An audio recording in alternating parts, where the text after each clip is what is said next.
Chris, thanks very much for joining us, sir. It's good talking to you. Thanks for having me back. You bet. Now, I understand that there was some recent discussion with the mayor of Washington, D.C. about crime on the increase since the Occupy movement's come into town.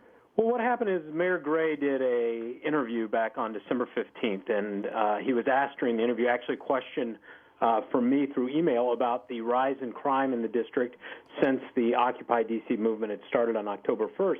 Mayor Gray then said that he was unaware of any crime spike or rise since Occupy D.C. took over, said that no neighborhood patrol officers were being used to handle any of the issues with Occupy D.C., and also gave some misleading statements about the number of police officers that we have and the number that we'll have by the end of the year. Overall, it's one of these issues for us where we're not a normal union, we're a police union, and part of our mandate, part of our structure is that public safety is one of the things that we're entrusted with keeping an eye on and pushing for. And to have the mayor go out and say that he's not aware of a crime spike when the actual numbers are that violent crime was up, I think, 17% at the time that he made those comments, and violent crime was up 13% when he made those comments, and overall crime was up 10%, and it's progressively gotten worse.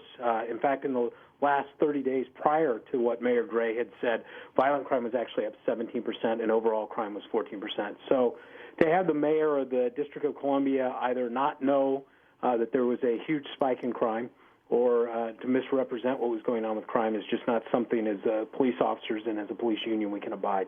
Absolutely. Now, it sounds like, Chris, that you're not necessarily blaming Occupy D.C. for the rise in crime. Well, what it is, we believe, and of course you're going to hear the arguments of is it just a correlation versus is it actual causation, and we believe it's causation. We're down 400 police officers. We're supposed to have 3,200 police officers.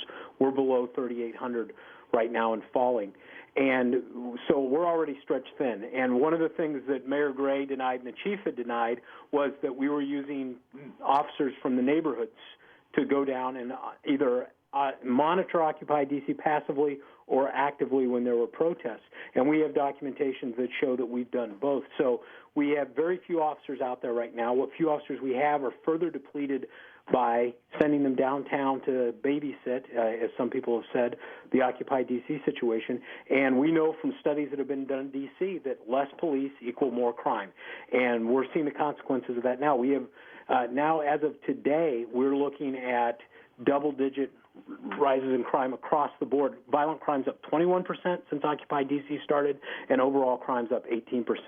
And those are year-to-date comparisons. So they take into account the holiday spike. This is a spike on top of the normal spike we see this year, and it's inexcusable. It's inexcusable we haven't warned our residents, and it's inexcusable that we've done nothing to respond to it.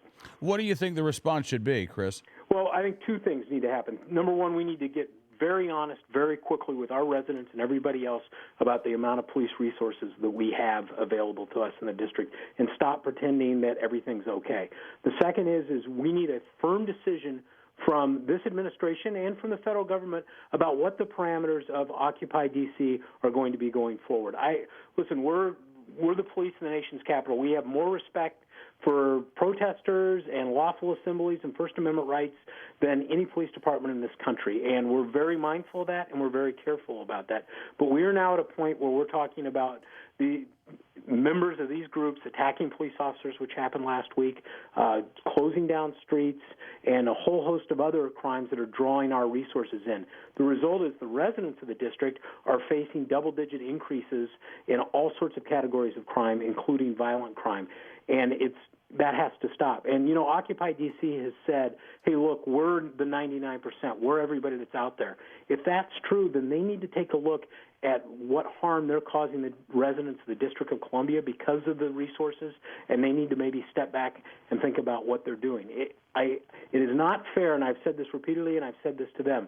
I hate having to blame them or hold them responsible for bad decisions being made by local politicians, such as cutting the police department by 400 officers.